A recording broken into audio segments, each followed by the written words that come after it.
Somos estudiantes de la Escuela Nacional de Administración y Hacienda Pública, ubicada en Caracas, Venezuela. El día de hoy vamos a hablar un poco acerca de los métodos utilizados en los precios de transferencia según el Acuerdo para la Organización y el Desarrollo Económico, OCDE, del año 2010. El método de precio de reventa es aquel que la normativa OCDE y la legislación venezolana en su ley de impuestos sobre la renta establecen como el segundo método tradicional a utilizar para los precios de transferencia. Este método de reventa no es más que comprar a una parte vinculada y vender a un independiente. ¿Qué quiere decir esto de parte vinculada y vender a independiente? Una parte vinculada es aquella en la que las mismas personas tienen acción, control y manejo de las actividades de las dos empresas. Y una parte independiente es aquella que no tiene nada que ver con la empresa que le está vendiendo. Además de esto, este método de precio de reventa establece el principio de plena competencia a través de utilidades brutas y precios en el mercado.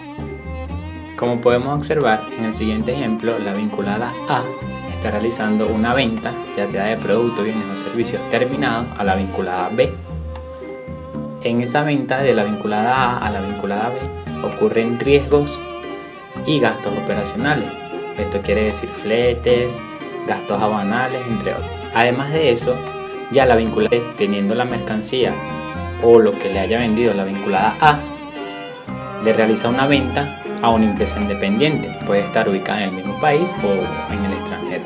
Como ocurrió en el primer caso, que de la venta de la vinculada A a la vinculada B, también pasa cuando la vinculada B le vende al independiente, ocurren al igual riesgos y gastos operacionales. Ya esquematizada la compra y venta de la vinculada A que le vende a la vinculada B y esta le vende a un independiente, en este proceso se produce o se obtiene una utilidad. Esta utilidad tiene que ser acorde a precios del mercado. El método del costo adicionado, mejor conocido como Cost Plus Method, consiste en incrementar el valor de adquisición de un bien, producto o de la prestación de un servicio entre partes relacionadas para de esta manera finalmente incrementar en la utilidad bruta el valor que se obtenga.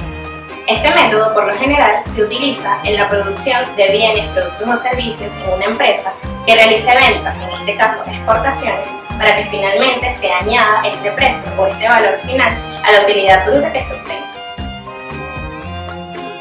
La fórmula utilizada en este método es igual a 1 más el porcentaje de utilidad bruta del mercado. Esto es igual al precio comparable. Y en la utilidad bruta, en este caso el porcentaje de la utilidad bruta es igual a la utilidad bruta entre el costo de venta.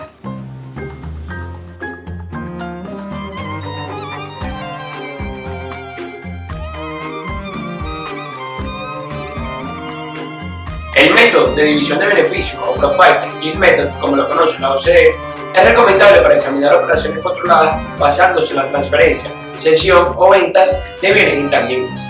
A su vez, este método también es recomendable para examinarse entre empresas vinculadas que realicen operaciones estrechamente ligadas y que las mismas no pudiesen ser analizadas de manera individual, debido a que no obtendríamos unos resultados más robustos o confiables. A manera de ejemplo y para ser más entendible, el método de división de beneficios consiste en asignar la utilidad operativa entre partes vinculadas de acuerdo a la proporción asignada en cuanto a la utilización con o entre partes independientes. En el caso de empresas multinacionales, y a manera de ejemplo, un laboratorio farmacéutico elabora un medicamento y su principio activo proviene de una vinculada A, el cual está representado en un 30% para la culminación del mismo. De una vinculada B proviene un 40% representando el empaque y la publicidad para la comercialización del medicamento. Finalmente, una vinculada C aporta el último 30%, encargándose ella de distribuir en el mercado el medicamento elaborado. Todo esto conlleva una utilidad operativa de un 100% y la misma será distribuida de la siguiente manera. A la vinculada A le corresponde un 30%, a la vinculada B le correspondería un 40% y a la vinculada C le correspondería un 30%.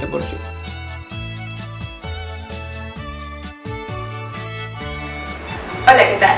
Para finalizar con los métodos, encontramos el método de margen neto transaccional o Transactional Net Margin Method, el cual se encarga de estudiar todas aquellas operaciones que no pueden ser estudiadas en los demás métodos.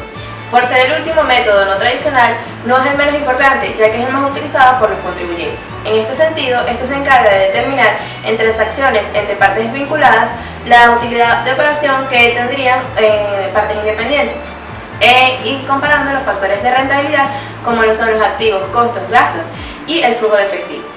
Además, este método puede ser utilizado en los casos en los que hayan comparables internas y en los casos en los que hayan comparables externas, usando como punto de referencia las funciones riesgos y activos. Cabe destacar que estos deben tener una exactitud en su comparabilidad, ya que si no, no es muy eficaz este método. Para este método se utilizan los siguientes indicadores. 1. Margen operativo, que es igual a la utilidad operativa entre las ventas, que es el más utilizado y por lo general se utiliza cuando la intensidad de las ventas es consistente sobre el capital.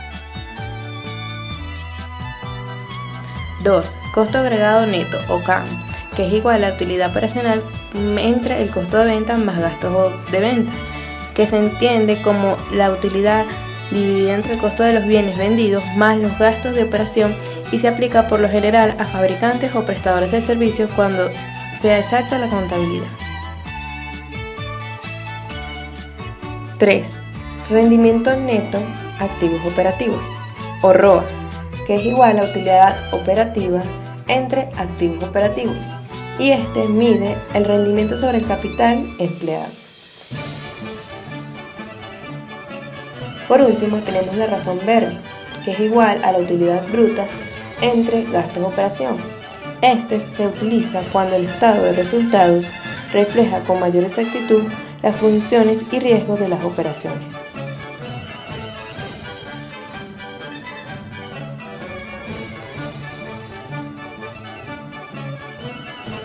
Esto fue una presentación de la Cátedra de Precios de Transferencia de la Escuela Nacional de Administración y Hacienda Pública, para ampliar tu conocimiento.